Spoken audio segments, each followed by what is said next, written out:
Love by the villain. লেখিকা লিজা মনি।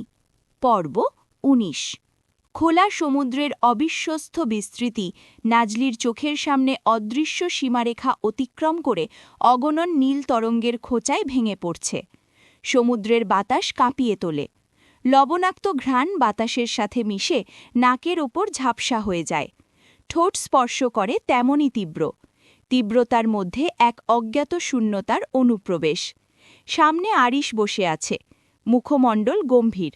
সমুদ্রের বিশালতার মতোই অচল, অপ্রস্তুত অনুভূতির ভার বহন করছে সে। সূর্যাস্তের ধোঁয়াটে আভা সমুদ্রের জলে প্রতিফলিত হয়ে নীরবতার ভাস্কর্য সৃষ্টি করছে। আলোর নরম বিকিরণ দুজনের মাঝে অদৃশ্য রেখা আঁকছে, যেখানে স্পর্শের তাগিদ বাতাসে ভেসে আসে, কিন্তু কোনো শব্দের জন্ম হয় না।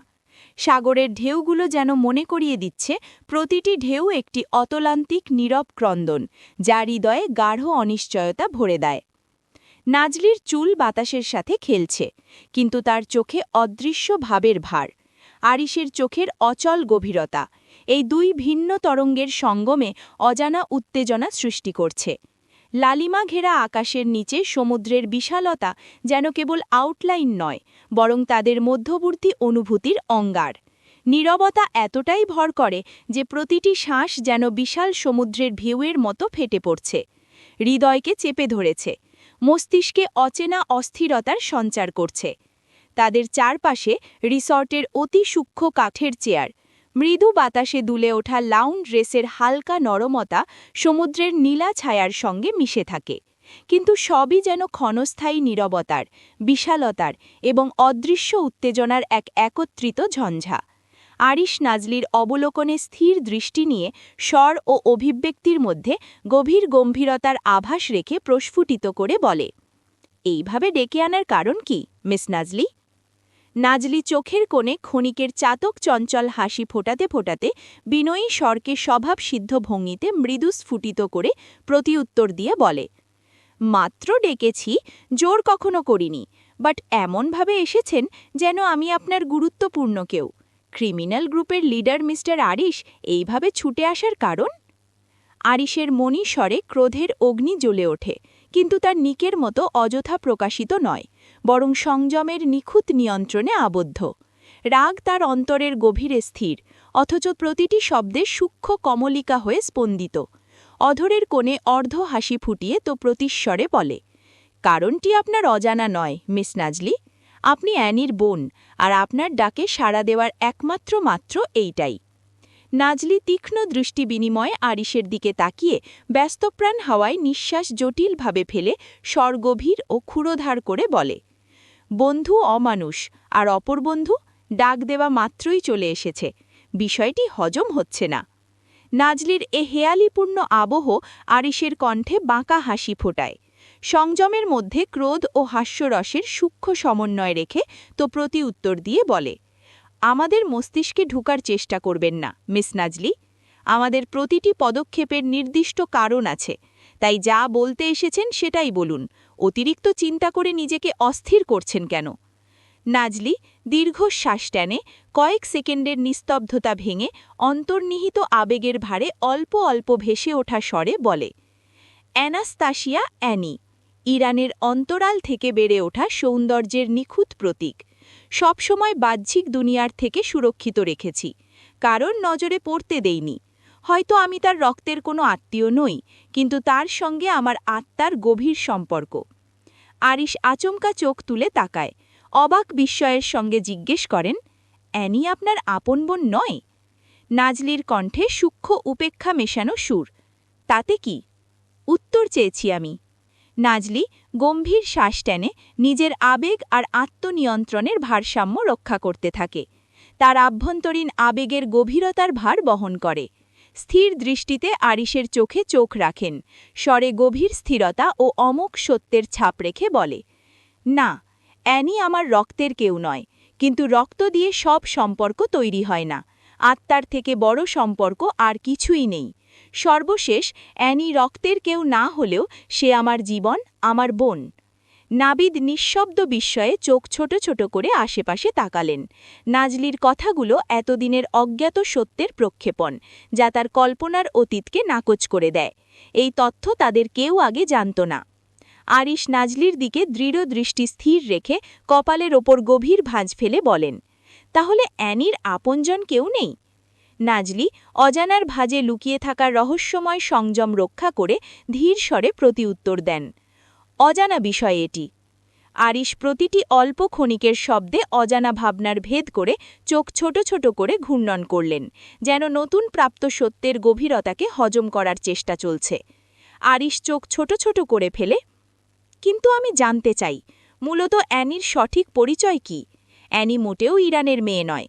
যদি সে ইরানের মেয়ে হতো তাহলে এত ভালো বাংলা বলতে পারত না, বাঙালি নারীদের মতো চেহারায় এত কোমলতা থাকত না। সৌন্দর্যের জন্য শুধু দবদবে ফর্সা হলেই হয় না, কারোর নজরে আসার জন্য প্রয়োজন তার কোমলতা, যেটা আমি অ্যানির মধ্যে দেখেছি। মূলত বিদেশি বেশিরভাগ মেয়েদের চোখের রং অন্যরকম হয়ে থাকে। নীল চোখের মণিও অনেকের আছে, কিন্তু অ্যানির চোখের মতো গভীরতা কারোর নেই। এই নীল চোখ দিয়ে সে হাজার পুরুষকে ঘায়েল করতে সক্ষম, আর সেটা সে করেছেও। নাজলি কণ্ঠের অন্তর্নিহিত খুনসুতি আর চোখের কোণে ক্ষুদ্র বাঁকা হাসি রেখে ধীর স্বরে প্রশ্ন উত্থাপন করে বলে, আমার বোনের ওপর তাহলে আপনিও প্রেমে পড়েছেন? আরিশ কয়েক সেকেন্ড নিস্তুপ থেকে তার অন্তরের উষ্ণতম অনুভূতি সংযমে রাখা অবস্থায় ধীরে অধরে অর্ধ হাসি ফুটিয়ে প্রতিউত্তর দিয়ে বলে, একটু তো পড়েছি, না হলে আরিশ কখনো কোনো নারীর চেহারা এতটা গভীরভাবে দেখে না। আমার দেখা সবচেয়ে সুন্দরী নারী হচ্ছে অ্যানি। অথচ সেই নারীকেই নিজের বন্ধু রক্ষিতা হিসেবে একটা বদ্ধ রুমে বন্দি করে রেখেছে। খারাপ লাগে না ভালোবাসার মানুষের এমন অবস্থা দেখে? আমাদের প্রফেশনে মায়া মমতা বলতে কিছু নেই মিস নাজলি। কেউ যদি গলা কাটা মুরগির মতো ছটফট করে মরেও যায়, তবুও এক ফোঁটা পানি দেব না তার মুখে। একই মুদ্রার কিন্তু এপিটোপিট থাকে আরিশ। অন্ধকারের হিংস্রতার আড়ালে একটা মায়া থাকে। সাময়িক ধামাচাপায় পড়ে জানোয়ারে পরিণত হলেও একটু মায়া প্রতিটা মানুষের মধ্যে থাকত। যদি মায়া না থাকত তাহলে এই মুহূর্তে টুকরো টুকরো করে ফেলতেন। নিজের ভালোবাসাকে এত সহজে ছেড়ে দিলেন। ক্ষমতা তো আপনারও কম নয়, তাহলে ছেড়ে দেওয়ার মতো ভুল কিভাবে করলেন? আরিশ দাঁত কটমট করতে করতে আশেপাশে তাকায়। নাজলির এক হাতে টেবিলের উপরে রাখা। আরিশ রক্তলাল চোখে সেদিকে তাকায়। এরপর আচমকা একটা সরু চিকন ছুরি নাজলির হাতের পাশে গেঁথে দেয়। হুট করে আক্রমণে নাজলি ভয়ে চেঁচিয়ে ওঠে। আরিশ চোয়াল শক্ত করে বলে, অভিনয়টা ভালো ছিল, কিন্তু আমার পছন্দ হয়নি। আমার মনে নিকের জন্য বিষ ঢালতে এসেছেন, কিন্তু আগে তো জেনে আসবেন আরিশ আর নিককে। নিক যদি হয় দেহ, তাহলে আরিশ তার ছাড়া। একজন মেয়ে হয়ে এসেছেন শরীর থেকে তার ছায়াকে আলাদা করতে। যদি বলেন ভালোবাসার কথা, তবে হ্যাঁ, আমি নিককে ভালোবাসতাম, হয়তো এখনও বাসি। কিন্তু আমার অনুভূতি জন্মানোর আগে এনি নিকের সম্পদ। 1 মাস আগে নয়, আরও 1 বছর আগে থেকেই। অনুভূতি জন্মানোটা আমার অপরাধ। নিজের ভাইয়ের বউকে ভালোবাসার নজরে দেখেছি, এইটাও অপরাধ। তাই এখানে নিক নয়, আমি অপরাধী। আর সেই অপরাধের মাসুল একটাই, এনি আমার বোন সমতুল্য, ভালোবাসা একদমই নয়। আরিশের প্রতিটা হুঙ্কারে নাজলি থরথর করে কেঁপে ওঠে, কিন্তু প্রতিটা বাক্যের মধ্যে একটা লাইন শুনে নাজলি অবাক হয়ে যায়। কোনো রকম শব্দ উচ্চারণ করে বলে, 1 বছর আগে থেকেই মানে? এনি নিখোঁজ আজ 2 মাস হতে চলল। তাহলে 1 বছর আগে থেকেই নিক জেব্রানের সম্পদ, এই কথার অর্থ কি? আরিশ কপাল কুঁচকে নাজলির চিন্তিত মুখটার দিকে তাকায়। এরপর আলতো করে সরু চিকন ছুরিটা সরিয়ে ফেলে। নিজের চেয়ারে বসে বলে, এত অর্থ জেনে কি করবে? এনি নিকের সম্পদ অনেক আগে থেকেই। এইসব পাচার নিলাম জাস্ট উছিলা মাত্র। নাজলির চোখে পানি ভেসে যায়, বুকটা ধুক করে কেঁপে ওঠে। চোখের পানির বাঁধ মানছে না। বহু কষ্টে উচ্চারণ করে বলে, পাচার নিলাম সব তাহলে একটা পরিকল্পনার অংশ? আরিশ ঠোঁট কামড়ে হেসে বলে, সামান্য 1 লাইন বলেছি, অথচ তুমি নিজের মতো করে সব ভেবে নিয়েছ। অনেক বুদ্ধিমতী তুমি। নাজলি রেগে চোখের পানি মুছে বলে, একদম হেয়ালি করবেন না। উত্তর জানতে চাই আরিশ, এখনই বলবেন আমার বোনকে নিক কতদিন ধরে চিনে? আরিশ গম্ভীর হয়ে বলে, প্রশ্ন করাটা একদম পছন্দ নয়। আমি ঠিক ততটুকু বলবো যতটুকু আমার ইচ্ছে হয়। এমনিতেও নারীদের সাথে বেশি কথা বলা উচিত নয়। একটু বেশি কথা বলে ফেলেছি, যা আমার রুলসের বাহিরে। আরিশ রোদ চশমা পরে চেয়ার থেকে উঠে পড়ে। এরপর সামনে এগিয়ে যেতেই এক অপ্রত্যাশিত কথায় থমকে যায়। পা দুইটা নাড়ানোর মতো শক্তি নেই। কিন্তু পরমুহূর্তে ঘাড় ঘুরিয়ে অবাক হয়ে তাকায় নাজলির দিকে। বাতাসে নাজলির লাল চুলগুলো উড়ে বেড়াচ্ছে। আরিশের তাকানো দেখে নাজলি পুনরায় একই বাক্য উচ্চারণ করে, বিয়ে করবেন আমাকে? আরিশ চোখ ছোট ছোট করে ফেলে। রাগে কেঁপে ওঠে শরীরটা। রাগটাকে না ফুটিয়ে তাচ্ছিল্যে হেসে বলে, ভালো মেয়ে ভেবেছিলাম যেহেতু এনির বোন তাহলে নিশ্চয়ই ভালোই হবে। তবে আজ শুনেছি তুমি ওর রক্তের কেউ নয়। স্বভাব এনির থেকে আলাদা হওয়াটাই স্বাভাবিক। সুন্দর ছেলে দেখে লোভ সামলাতে পারলে না। মাত্র 2 দিনের কথায় একদম বিয়ের প্রস্তাব। আমি তো ভেবেছিলাম হয়তো প্রথমে বিছানার পারফরমেন্স চেক করব। বলা তো যায় না, বিয়ের পর যদি আমাকে সামলাতে না পারো, রক্তক্ষরণে মরে যাওয়ার চান্স আছে। নাবিদের এমন অশালীন বাক্যে নাজলি কান চেপে ধরে। ঠোঁট দুইটা কাঁপছে তীর তীর করে। অশ্রুসিক্ত নয়নে টাকিয়ে বলে, এমন কতটা জঘন্য আপনি? এমন বাজে ইঙ্গিত দিতে লজ্জা করল না? প্রস্টিটিউট ভেবেছেন আমাকে? আরিশির মুখ লাল হয়ে গিয়েছে রাগে। দাঁত কটমট করে বলে, আগে ভাবিনি, তবে এখন ভাবছি তার কোনো সন্দেহ নেই। বিছানায় ডাকতে পারছ না, তাই একদম বিয়ের প্রস্তাব। তবে আরিশ বাক্য শেষ করতে পারল না। নাজলি ধমকে ওঠে। রাগে ওর চোখ লাল হয়ে আছে, পুরো শরীর কাঁপছে। সে মোটেও এনির মতো নরম নয়। নাজলি বরাবরই সাহসী, আর এমন অকঠ্য বাক্য শোনার মতো মেয়েও সে নয়। Just shut up. আর একটা নোংরা কথা বললে দেহ থেকে মাথা আলাদা করে ফেলব। নিজেকে এত স্মার্ট আর সুন্দর ভাবার কিছু নেই আরিশ। আপনার থেকে 1000 গুণ সুন্দর ছেলে আমার পিছনে ঘোরে। আপনাকে বিয়ের প্রস্তাব দেওয়ার কারণ আছে, না হলে আপনাকে বিয়ে করার মতো পাপ আমি জীবনেও করতাম না। 25 বছরের একজন মেয়ে 50 বছরের বুড়োকে বিয়ের প্রস্তাব দিচ্ছে, এতে শুক্রিয়া করুন। আরিশের চোয়াল শক্ত হয়ে যায়। 50 বছর কাকে বললে? 30+ আমি। বুড়ো বলছো কাকে? আমার এক রাতের বেড পার্টনার হওয়ার জন্য ঠিক কত মেয়ে চাতক পাখির মতো ছটফট করে ধারণা আছে তোমার? বয়স বেশি বলায় আরিশের রেগে যাওয়াটা দেখে নাজলির পেট ফেটে হাসি পাচ্ছে। এইটা ঠিক, লোকটা প্রচুর সুন্দর। কিন্তু আরিশের প্রশ্নের উত্তর দিয়ে বলে, বারে গিয়ে মেয়ে নিয়ে ঢলাঢলি করলে মেয়েরা তো চাইবেই। তাদের জাস্ট ছেলের প্রয়োজন, হোক সেটা 80 বছরের অথবা 30 বছরের। আরিশ নিচের ঠোঁট কামড়ে বলে, একটু বেশি বলছো না? আমাকে অন্য লাইন বলতে বাধ্য করো না। আমি এক লাইন বললে তুমি 2 মিনিটও আমার সামনে টিকতে পারবে না। আপনি প্রশ্ন করেছেন আর আমি বললেই দোষ? তবে এইটাও জানি আশেপাশে অনেক মেয়ে বসে আছে, শরীরটাও ভালোভাবে ঢাকা নেই। তাকিয়ে দেখুন কেমন অর্ধনগ্ন। উহুম, এদের অর্ধনগ্ন বললেও ভুল, একটুর জন্য পুরোটাই নগ্ন। এখন আপনি যদি হাত দিয়ে একটা ইশারা দিন, দেখবেন মৌমাছির মতো উড়ে আসবে, আপনার সাথে নোংরামি করবে। আপনাদের ভাষায় এটাকে উপভোগ করা বললেও আমার ভাষায় এটা নষ্টামি আর নোংরামি ছাড়া কিছুই নয়। আপনি নিজেও ওদের সাথে তাল মেলাবেন, এক পর্যায়ে নষ্টামির চরম পর্যায়ে চলে যেতে পারেন। কিন্তু এখন আমাকে যদি ডাক দেন, হয়তো আমার মতো কারোর হাতে সামান্য স্পর্শও করেন, আপনার গালে দাগ বসে যাওয়ার মতো থাপ্পড় পড়বে। এতে আমার মরণও হতে পারে, বাট আই ডোন্ট কেয়ার। এখন এদের সাথে তো মেলালে তো হবে না মিস আরিশ। ভ্রু নাচিয়ে তাকায়, সামান্য শব্দ করে হেসে বলে, তাহলে সুশীল রমণী একটু আগে বিয়ের প্রস্তাবটা কে দিয়েছে? তোমার হৃদয়ে ভয় ঢুকেনি, এই প্রস্তাবে আমি তোমার ঠিক কি করতে পারি? নাজলি নিঃশ্বাস টেনে বলে, মরণের ভয় করলে কি আর আপনাকে বিয়ের প্রস্তাব দিয়েছে? কন্ট্রাক্ট ম্যারেজ করব, জাস্ট 1 বছরের জন্য।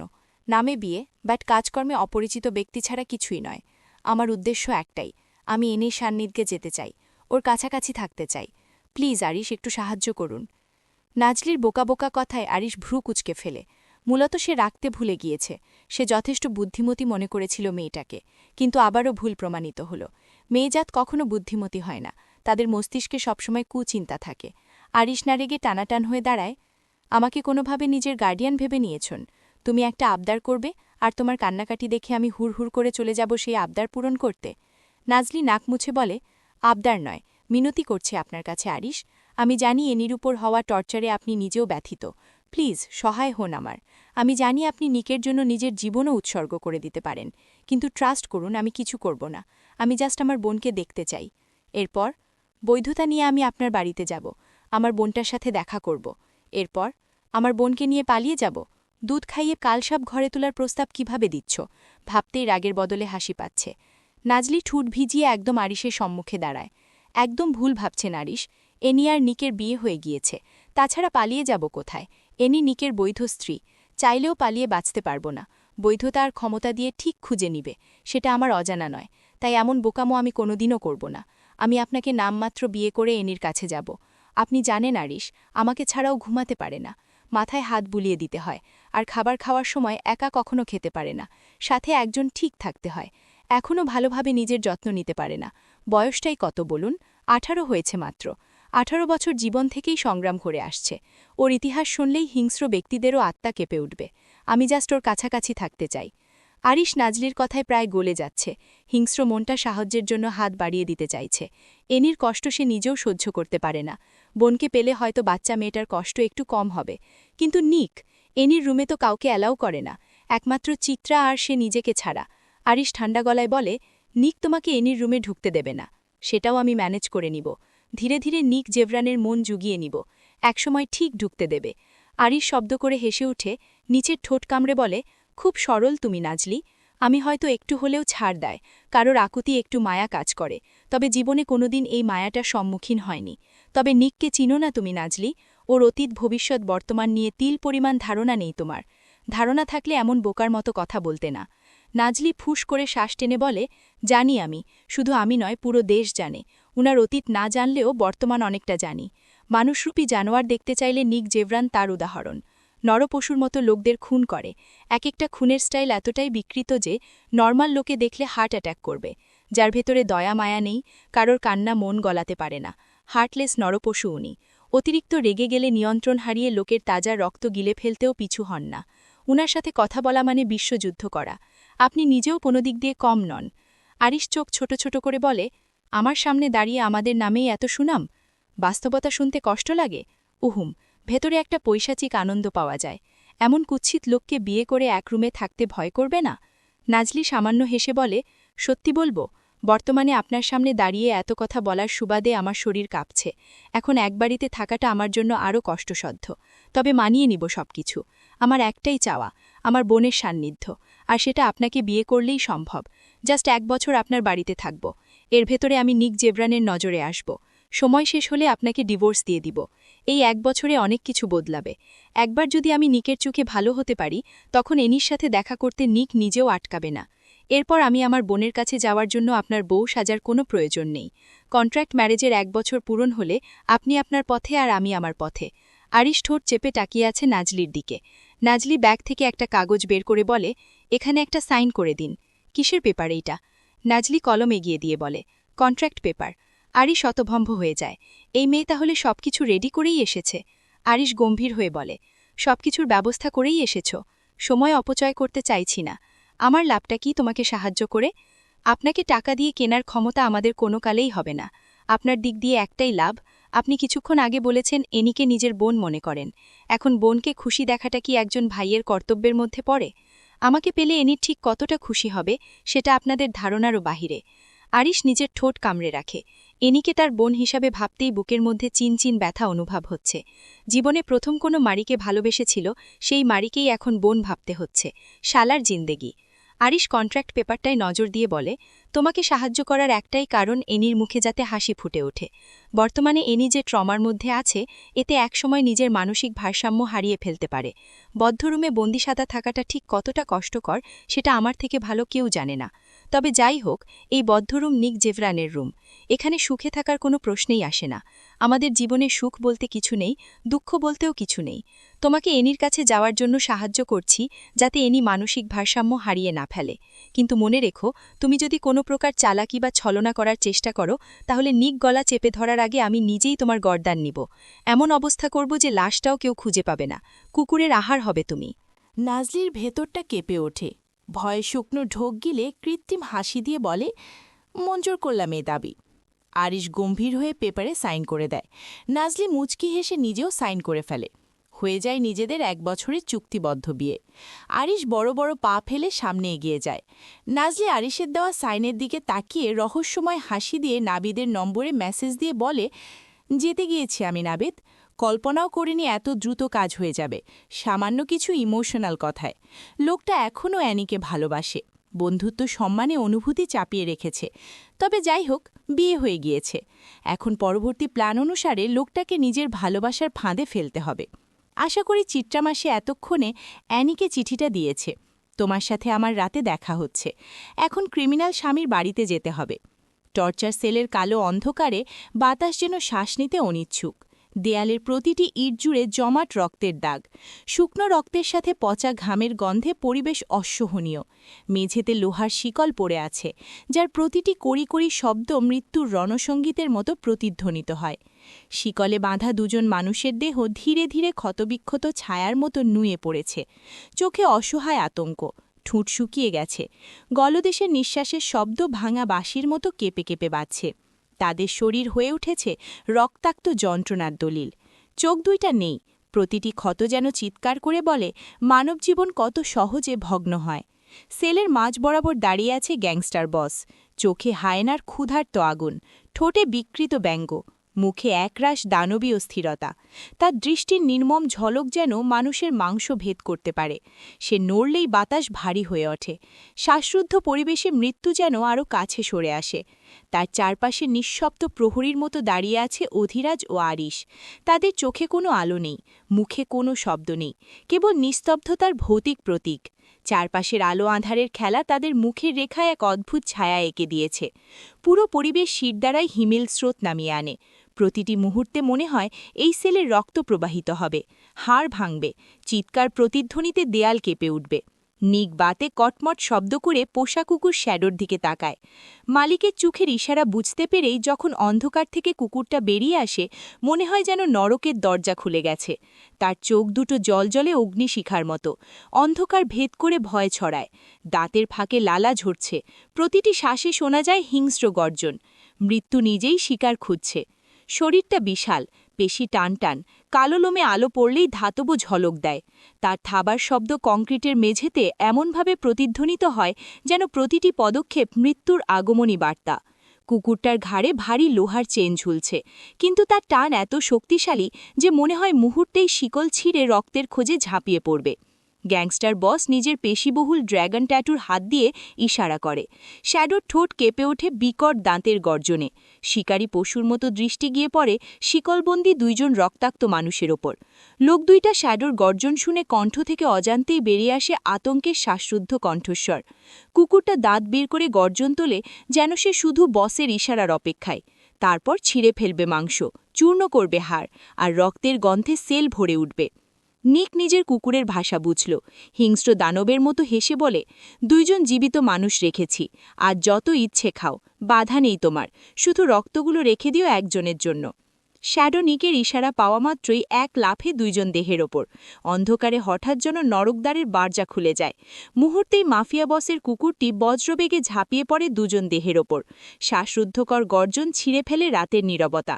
রক্তপিপাসু দাঁতের ঘর্ষণে মানুষের চামড়া ও পেশি যেন কাগজের মতো বিদীর্ণ হতে থাকে।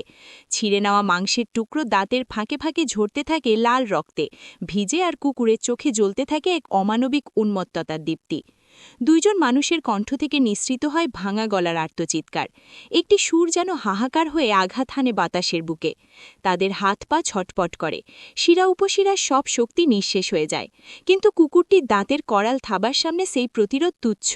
প্রতিটি ছিঁড়ে নেওয়া টুকরোয় মানুষের মৃত্যু আরও কাছে এসে দাঁড়ায়। সবকিছুর মাঝেই মাফিয়া বসের দৃষ্টি ভেদী, শীতল ও নির্মম। তার চোখ যেন অগ্নিশিখার মতো তীক্ষ্ণ, যেখানে নেই এক বিন্দু করুণা, নেই সামান্যতম দয়া। নিক নিশ্চুপ বসে থাকে, যেন হত্যাযজ্ঞ তার চোখে কেবল এক বিনোদনময় দৃশ্য। আর্তনাদ আর রক্তের গন্ধ মিশ্রিত সেই বিভীষিকাময় পরিবেশে তার চাহানি হয়ে ওঠে মৃত্যুর শপথপত্রের মতো অচল, নির্দয়, ভয়াল। শ্যাডো তৃপ্তি সহকারে মাংস খেতে থাকে। নিক তৃপ্তির হাসি দিয়ে বলে, you are very brave and fierce shadow, that's why you are so dear to me. থেমে যাও, বাকি মাংসগুলো আরেকজনের জন্য রেখে দাও। অ্যানি এদিক সেদিক হাঁটছে, শরীরে প্রচুর ব্যথা অনুভব করছে। হওয়াটাই স্বাভাবিক, যেখানে হাত দিচ্ছে দেখে নাই জখম, তবে বুঝতে পারে না রাতে ক্ষতস্থানে মলম কে লাগিয়ে দেয়। প্রতিদিন সকালে উঠে মলমের গন্ধ আর আস্তরণ অনুভব করে। প্রথমে নিক দিয়ে দিয়েছে ভাবলেও নাক মুখ কুচকে ফেলে। সারাদিন রক্তাক্ত হলে কাজ চালেও বলবে না কি হয়েছে তোমার। সেখানে উনি নিজ হাতে মেডিসিন লাগিয়ে দেবে, বিষয়টা হাস্য ছাড়া আর কিছুই নয়। পরমুহূর্তে চিত্রা লাগিয়ে দিয়েছে ভেবে একটা শান্তির নিঃশ্বাস ছাড়ে। উনি ছাড়া তো আর কেউ নেই যে অ্যানিকে দেখবে, মায়া করবে। নিঃসন্দেহে চিত্রামাসেই তার ক্ষতে মেডিসিন লাগিয়ে দিয়ে যায়। বিষয়টা নিয়ে পুনরায় প্রশ্ন করার প্রয়োজন বোধ করল না। অ্যানি কিছুটা শান্ত হয়ে বিছানায় বসে। গোসল করার জন্য শরীর মেজমেজ করছে, কিন্তু কাবার্ডে রাখা প্রতিটা কাপড় অনেক ঢিলা ঢিলা, আর এইসব ঢিলা ঢিলা কাপড়ের জন্য নিঃসন্দেহে অন্য একটা কাপড় পরা প্রয়োজন, কিন্তু এইসব একটাও কাবার্ডে নেই। এতদিনের মানসিক শারীরিক নির্যাতনে সবকিছু ভুলে বসেছে। এখন নিকের তীক্ষ্ণ চাহানি থেকে বাঁচার জন্য হলেও পড়তে হবে। অ্যানি লোকটার এমন ভয়ানক দৃষ্টিতে বারবার থমকায়। একজন মানুষের দৃষ্টি এতটা তীক্ষ্ণ কিভাবে হয়, এইটাই অ্যানি ভেবে পাচ্ছে না। ঘুমের মধ্যে তার হুঁশ থাকে না। পাগলের মতো হাত পা ছিটিয়ে সে ঘুমাতে অভ্যস্ত। হুট করে নিক রুমে প্রবেশ করলে নির্ঘাত লোকটা লুচ্চার মতো অন্যদিকে তাকিয়ে থাকে, আর অ্যানির সবকিছু পরখ করে। এইসব ভেবেই অ্যানি চাপা কান্না করে ফেলে। দরজা খোলার শব্দ কানে আসতেই চট করে তাকায়। চিত্রাকে আসতে দেখে শান্তির নিঃশ্বাস ফেলে। যাক, জানোয়ারটা আসেনি। চিত্রা অ্যানির কপালে হাত দেয়, বলে, কেমন লাগছে এখন? শরীর ব্যথা করছে এখনো? অ্যানি মলিন হেসে বলে, হালকা ব্যথা করছে, তবে সহ্যের ভেতরে। চিত্রা চিন্তিত হয়ে অ্যানির হাত ধরে, এরপর বসা থেকে উঠিয়ে বলে, আমার রুমে চলো। অ্যানি অবাক হয়ে বলে, কেন চিত্রামাসি? চিত্রা মুচকি হেসে বলে, ভালো লাগবে তোমার। চিত্রা রম থেকে বের হয়ে চারদিকে তাকায়। তেমন কাউকে দেখতে না পেয়ে শান্তির নিঃশ্বাস ছাড়ে। এরপর পাশের রুমে এনিকে নিয়ে ঢুকে পড়ে। এনি রুমটাকে ভালোভাবে দেখে। রুমে রাজকীয় কোনো মাল নেই। অতি সাধারণ একটা খাট আর আলমারি রাখা, তবে বেশ গুছানো। কিন্তু এই রুমেরও প্রতিটা জিনিস কালো। সব দিকে কালো দেখতে দেখতে সে অতিষ্ঠ। চিত্রা এনির বাহু ধরে বসিয়ে দেয়। এনি মুচকি হেসে বলে, দামি জিনিস না থাকা সত্ত্বেও রুমটা অনেক সুন্দর আর গুছানো। চিত্রা সেসবে পাত্তা দিল না। তার শরীর কাঁপছে, হাত পা অসম্ভবভাবে কেঁপে উঠছে। চিত্রার অস্বাভাবিক রূপ দেখে এনি চিন্তিত হয়ে বলে, কি হলো মাসি, শরীর খারাপ লাগছে? চিত্রা শুকনো ঢোক গেলে কপালের ঘাম জামার এক অংশ দিয়ে মুছে। নিজেকে শক্ত করে জামার ভেতর থেকে একটা সাদা কাগজ বের করে এনির কাছে দেয়। এরপর সাবধানতা দিয়ে বলে, আমার রুমে সিসি ক্যামেরা নেই, তাই তোমাকে এখানে নিয়ে এসেছি। তাই এখানে যা কিছু হোক বস দেখবে না। তোমাকে আমার রুমে আসা নিয়ে প্রশ্ন করলে বলবে শরীর ব্যথা করছিল, তাই মাসির রুমটা দেখতে গিয়েছিলাম। আমিও সেম উত্তর দিব। এনি কাগজটার দিকে তাকিয়ে কপাল কুঁচকে বলে, কিন্তু মাসি, এইটা কিসের কাগজ? চিত্রা এনির পাশে বসে বলে, চিঠি। তোমার বোন তোমাকে চিঠি পাঠিয়েছে।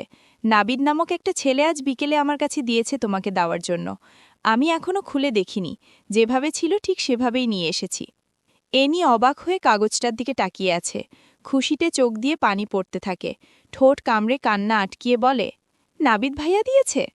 চিত্রা এনির মাথায় হাত রেখে বলে, হ্যাঁ, তবে দ্রুত দেখো কি আছে। বেশিক্ষণ থাকা যাবে না এখানে। বসের সন্দেহ গাঢ় হতে পারে। এনি চোখের পানি মুছে কোনোরকম কাপা হাতে কাগজটা খুলে প্রথমে আমার ছোট পাখি লেখাটা পড়তেই এনির কান্নার বেগ আরও বেড়ে যায়। কতটা ভালোবাসার মধ্যে ছিল সে, আর আজ নরকবাস। বদ্ধ রুমে প্রতিনিয়ত মানসিক নির্যাতন, আঘাত নিয়ে দিন পার করছে। এনি ধীরে ধীরে সবটা চিঠি পড়তে থাকে। প্রতিটা লাইন খুব মনোযোগ সহকারে পড়ে। নাবিদে বলা প্রতিটা আদুরে বাক্য এনির হৃদয় কাঁপিয়ে তুলছে। চিঠিটা পড়া সমাপ্ত করে সাথে সাথে চোখ বন্ধ করে ফেলে। দুই গাল বেয়ে অজস্র পানি ঝরতে থাকে। নিচের ঠোঁট কামড়ে বলে, আপনার ভালোবাসায় আমি বারবার মুগ্ধ হয় নাবিদ ভাই, তবে আমি আপনাকে ভাই ছাড়া কখনো কিছু ভাবি না। আপনার আগলে রাখা কোনো সুপুরুষের থেকে কম নয়। আমার দেখা সবথেকে শুদ্ধ পুরুষটি হচ্ছেন আপনি, যার হৃদয়ে উপরওয়ালা শুধু ভালো গুণগুলোই দিয়েছে। আমার মতো অপবিত্র কলঙ্কিত মেয়ে আপনার ছায়ায় শোভা পায় না। আবারও সাহায্যের জন্য ধন্যবাদ দিয়ে ছোট করব না। 5 বছর বয়স থেকে আমাকে আগলে রাখছেন। আপনাকে ধন্যবাদ জানালে এটা ছোট করা হবে। খুব শ্রদ্ধা আর সম্মান করি আপনাকে। চিত্রা এনিকে তাড়া দিয়ে বলে, কি বিড়বিড় করছ? দ্রুত নিজের রুমে যেতে হবে। কাগজটা কি করবে এখন? চিত্রার কথায় এনির ধ্যান ভাঙে। সামান্য ঠোঁট ভিজিয়ে বলে, পালাবো মাসি। এই সপ্তাহে নিক জেব্রন গ্যাংস্টার মিটিংয়ে থাকবে, আর এইটা নাকি প্রতি বছর একবার হয়ে থাকে প্রতিটা দেশের মাফিয়াদের মধ্যে। সেখানে মোবাইল নিষিদ্ধ, বাইরের লোক যাওয়া নিষিদ্ধ, আর সেই দিন রাতেই এই নরক থেকে আমি পালাবো। চিত্রা ভয়ে 2 পা পিছিয়ে যায়। আতঙ্কে জর্জরিত হয়ে বলে, এমন ভুল করো না মা। একবার চাবুক পিটা করেছে, পরের বার হাতের কাছে পেলে জবান নিয়ে আসবে। প্লিজ এমন করো না। এনি সামান্য শব্দ করে হেসে বলে, মরে গেলেও সমস্যা নেই মাসি। এই নরক থেকে মুক্তি পাবো আমি। চিন্তা করবেন না। এখন একবার বের হতে পারলে আমাকে আর খুঁজে পাবে না। প্রয়োজনে মাটির নিচে গর্ত করে থাকব, তারপরও এই জানোয়ারের সম্মুখে আসব না। চিত্রা এনির রাগে লাল হয়ে যাওয়া মুখটার দিকে তাকিয়ে শুকনো ঢোক গিলে বলে, কিভাবে বের হবে এখান থেকে? চারপাশে হাজারো গার্ড থাকে। ওই দিন রাতে কোনো এক কারণে সবাই একটা কাজে চলে গিয়েছিল, তাই অতি সহজে তুমি দুইজনের সাথে পাল্লা দিয়ে পালাতে পেরেছ। কিন্তু বস যেদিন এইসব মিটিংয়ে যাবে সেদিন তো আরও সিকিউরিটি থাকবে। সমস্যা নেই, চিত্রা অবাক হয়ে বলে। মানে? এনি বড় করে নিঃশ্বাস টেনে বলে, প্রয়োজনে খুন করব সবাইকে, এরপর রক্তাক্ত শরীর নিয়ে পালান। চিত্রা ভয়ে পরপর শুকনো ঢোক গেলে। চিত্রাকে ভয় পেতে দেখে এনি হাসি দিয়ে বলে, ওহো মাসি, ভয় কেন পাচ্ছেন? মজা করেছি আমি। রক্তে আমার এক ধরনের ফোবিয়া আছে। সামান্য রক্ত দেখলেই জ্ঞান হারিয়ে ফেলি। সেখানে কাউকে খুন করাটা তো স্বপ্ন। অন্য উপায়ে যাব। চিত্রা শান্তির নিঃশ্বাস ছাড়ে। কোন উপায়? যেদিন যাব সেদিন দেখে নিয়েন, আজ অন্তত সিক্রেট থাক। চিত্রা এনির দিকে তাকিয়ে বলে, প্রথমে দেখে তোমাকে যতটা ভীতু ভেবেছিলাম তুমি ঠিক ততটা ভীতু নও। এনি ঠোক কামড়ে হেসে বলে, প্রয়োজনের তাগিদে আমি ঠিক কতটা নৃশংস হতে পারি সেটা আমার অতীত ঘাটলেই বোঝা যাবে। এখন আপাতত এই কাগজটা পুড়িয়ে দিন, সাইকোটা দেখে ফেললে সবকিছু উল্টো হয়ে যাবে। চিত্রা লাইটার দিয়ে কাগজটায় আগুন ধরিয়ে বলে, তোমার অতীত কি আর পাচার কেন্দ্রে কিভাবে এসেছ? এনি রুম থেকে বেরিয়ে যেতে যেতে বলে, অন্য দিন বলবো মাসি, আজ কান্না করার মুড আসছে না। এনি রুমে চলে যায়। ঘরটির নীরবতা যেন আচমকাই অগ্নিগর্ভ হয়ে ওঠে। এনি অ্যাব্বেনা বিছানায় বসতেই হঠাৎ একটি লোহার মতো শক্ত হাত তার বাহুর মাংস চেপে ধরে। ব্যথার তীব্রতা এতটাই হিংস্র যে মনে হয় হাড় থেকে মাংস ছিঁড়ে ঝরে পড়বে। ব্যথার বিষাক্ত তীক্ষ্ণতায় এনি শ্বাসরুদ্ধ হয়ে নাক মুখ বিকৃত করে ফেলে। নিকের দাঁতের ঘর্ষণে শব্দ ওঠে, যেন মৃত্যুর সুর বাজছে। তার দৃষ্টি উন্মত্ত, বন্য সিংহের মতো ক্রুদ্ধ। মুহূর্তেই সে গর্জে ওঠে, মিসেস চিত্রা! সে এক গর্জন নয়, পুরো ভাইপার ম্যানশনের দেয়ালরাশি পর্যন্ত কাঁপিয়ে দেওয়া ভূমিকম্পের মতো প্রতিধ্বনি। গর্জনের প্রতিটি স্রোতে আতঙ্কের শিকড় যেন অ্যানির শরীরের প্রতিটি শিরা উপশিরায় ছড়িয়ে পড়ে। তার বুক কেঁপে ওঠে, ভয়টাকে অচল করে ফেলে। মস্তিষ্কে শঙ্কার ঝড়। লোকটা কি সব জেনে গেল? অথচ চিত্রাবাসী তো বলেছিল ওই কক্ষে কোনো সিসি ক্যামেরা নেই। এমন সময় অ্যানির মনের সমস্ত আশঙ্কা যেন মূর্তরূপ ধারণ করে। দরজার ফাঁক দিয়ে আতঙ্কগ্রস্ত চিত্রা প্রবেশ করে। ভয়ে তার ঠোঁট কাঁপে। কণ্ঠরোধী স্বরে কোনো রকমে উচ্চারণ করে, বস ডাকছিলেন। নিক ধীরে ঘাড় কাত করে, শিকারীর মতো ঈগল চোখে তাকায় তার দিকে। ধূসর মণিগুলোতে জমাট বেঁধে থাকার সন্দেহ থেকে আগুনের দাহন বেরিয়ে আসে। সেই দৃষ্টি এমন যেন মিথ্যার ক্ষুদ্রতম ছায়াকেও ছিন্ন ভিন্ন করে ফেলবে। চিত্রা মাথা নিচু করে দাঁড়িয়ে থাকে, কণ্ঠ একেবারেই স্তব্ধ। নিকের দাঁত কটমট করে বাজে, ঠোঁটের ফাঁক দিয়ে বিষাক্ত শব্দ ঝরে পড়ে। তার কণ্ঠে জমাট রাগ, তার শরীরে ফুটন্ত হিংস্রতা। একটি সামান্য ভুল হলেই মৃত্যুর দণ্ড ঘোষণা হয়ে যাবে। নিক হুঙ্কার দিয়ে বলে, কার পারমিশনে আপনি ওকে নিজের রুমে নিয়ে গিয়েছেন? এর জন্য আপনার কি অবস্থা করতে পারি ধারণা আছে? অন্তরে ভয় নাই? কলিজা কাঁপেনি আপনার?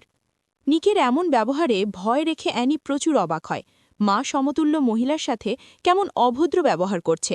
ছি, উফ, সরি। জানোয়ারের থেকে আর ভদ্রতা আশা করছি কোন আক্কেলে। মাঝে মাঝে আমি নিজের ভাবনায় নিজেই বিরক্ত হয়ে যাই। একটা পশুর কাছে মনুষ্যত্ব খুঁজতে যাই। নিকের দৃষ্টি বাজপাখির মতো শিকারী ভেদ করে যাচ্ছে চিত্রার অস্তিত্বের প্রতিটি কোণ। গর্জন মিশ্রিত ভমকে তার শরীরের রক্ত জমে আসছে। কণ্ঠ আটকে গেছে, সঠিকভাবে শব্দ বেরোচ্ছে না। চিত্রার অঙ্গপ্রত্যঙ্গ কাঁপছে ভয়, যেন জীবনের শেষ মুহূর্ত এসে দাঁড়িয়েছে। অ্যানি সেই দৃশ্য সহ্য না করে নিকের দিকে সোজাসুজি বলে ওঠে, উনাকে কেন ধমকাচ্ছেন? আমি গিয়েছিলাম মেয়েলি কাজে, উনার কোনো দোষ নেই। নিক কিছুক্ষণ দাঁত চেপে শ্বাস গিলে ক্রোধটাকে অল্প ধমিয়ে আনে, তবুও চোখের আগুন নেভে না। ঠান্ডা কণ্ঠে শিকারীর মতো স্বরে বলে ওঠে, এই রুমেই করতে পারতে না? অ্যানি একইভাবে দৃষ্টি রেখে বলে, সেই সুযোগটা আমাকে দিন। শুধু মেয়েলি কাজ কেন, অনেক কিছুই করব। সিসি ক্যামেরা লাগিয়ে রেখেছেন প্রতিটা কোনায় কোনায়। নিকের ঠোঁটের কোনায় তীব্রতা জমে ওঠে, ধূসর চোখ দুটো তীক্ষ্ণ বর্ষার মতো বিদ্ধ করে। গলায় হিমশীতল প্রশ্ন ঝরে পড়ে, কোন মেয়েলি কাজে গিয়েছিলে? প্রশ্নটা শুনেই অ্যানি হঠাৎ ভড়কে যায়, বুক ধরফর করতে থাকে, গলা শুকিয়ে কাঠ। সত্যিই তো, কোনো মেয়েলি কাজেই গিয়েছিল সে, কিন্তু এখন মাথায় একটাও সঠিক কথা আসছে না। ভেতরের আতঙ্ক লোকাতে হঠাৎ এক টুকরো হাসি ফুটিয়ে তোলে।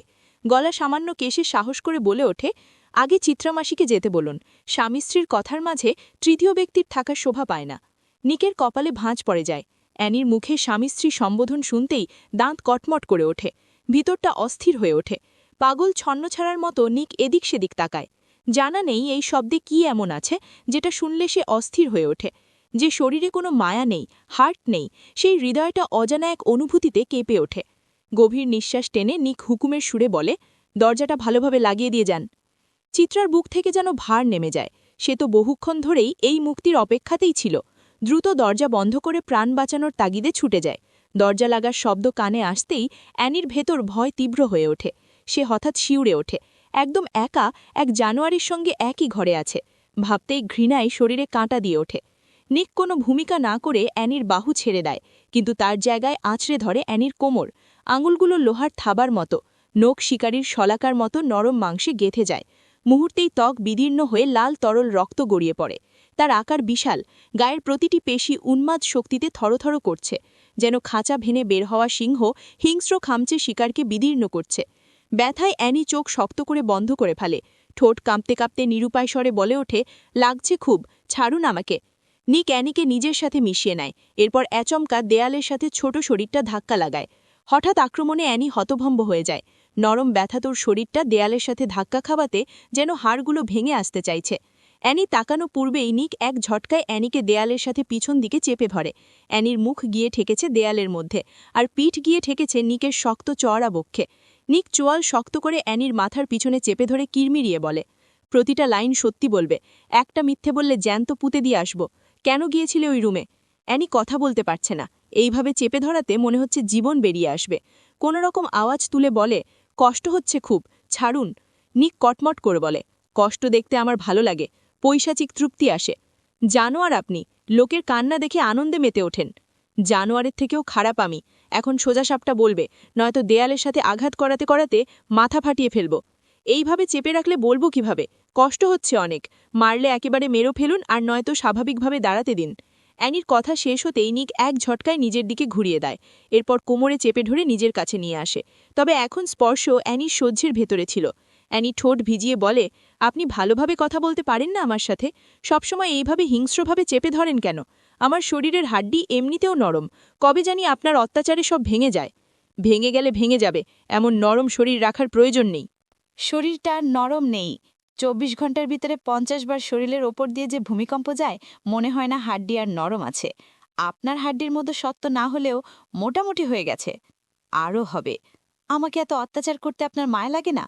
মূলত যে আমাকে দেখতে, সেই কপালে একটা চুমু খেত। সবাই বলতো আমার মুখটা নাকি এতটাই মায়াবী যে শুধু চুমু খেতে ইচ্ছে হয়। নিক বাঁকা হেসে বলে, খাবো তো, অবশ্যই চুমু খাবো। একটা কেন, অজস্র চুমু খাবো। শুধু কপালে নয়, আরও অনেক জায়গাতেই খাবো। নিকের কথায় এনি প্রতিক্রিয়া করতে ভুলে গিয়েছে। কি জঘন্য কথা! এইসব শোনা শুধু বাকি ছিল। এইসব শুনলে মেয়েরা লজ্জা পাওয়ার কথা, অথচ আমি কি রিয়াকশন দেব ভুলে গিয়েছি। নিক আচমকা আগের মতো এনির কোমল মাংস চেপে ধরে বলে, তুমি কি কোনোভাবে কথা ঘুরাচ্ছ বেবি গার্ল? এনি নিঃশ্বাস টেনে বলে, বলছি, আগে কোমর থেকে হাতটা সরান, রক্ত বের হচ্ছে আপনার নখের আঁচড়ে। নিক হাত সামান্য হালকা করে নেয়। এনি গম্ভীর নিঃশ্বাস ফেলে। বলতে গিয়েও থেমে যাচ্ছে লজ্জায়। নিরুপায় হয়ে বলে, পোড়ের জন্য গিয়েছিলাম। নিক ভ্রু কুচকে বলে, কি এইটা? কিসে ব্যবহার করা হয়? নিকের প্রশ্নে এনির কান দিয়ে ধোঁয়া বের হচ্ছে। লজ্জায় আর রাগে হাঁসফাঁস করতে থাকে। এনিকে এমন হাঁসফাঁস করতে দেখে ধমকে ওঠে, ফাক অফ বেবি গার্ল। মৌন কেন? জিজ্ঞাসা করছি কেন ব্যবহার করা হয়? নিকের ধমকে এনি কেঁপে ওঠে। ইচ্ছে করছে নিকের ঘাড় ধরে বুঝাতে, শালা, যখন চিনিস না তখন আগ বাড়িয়ে জানার এত ইচ্ছে কেন? সারা জিন থেকেছে বাহিরের দুনিয়ায়, অসামাজিক পরিবেশে। এখন এসে প্রশ্ন করছে, কি এইটা? এখন আমি কিভাবে উত্তর দিব? এনি চোখ বন্ধ করে এক বাক্যে বলে দেয়। এনির কথা কর্ণে প্রবেশ করতেই নিক কপাল কুচকে বলে, প্রয়োজন নেই এইসব বালমার্কা জিনিসের। এইটা ছাড়া দেখতে বেশি ভালো লাগে। এনির ডাল দুইটা রক্তিম হয়ে ওঠে। নিকের বাহু থেকে পালাতে ব্যর্থ ছটফট শুরু করে দেয়। নিক শক্ত করে আরও চেপে ধরে নিজের সাথে।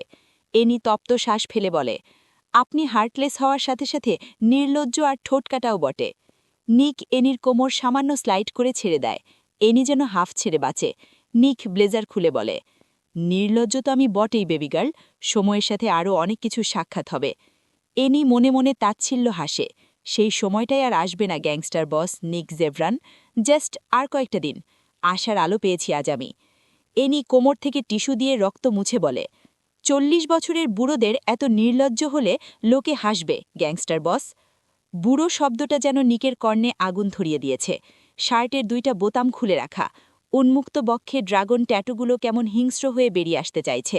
নিক পেশিগুলো টান টান করে রাগে উত্তেজিত হয়ে বলে, 40 বছরের বুড়ো কাকে বললিস শালিম মাদারফাক?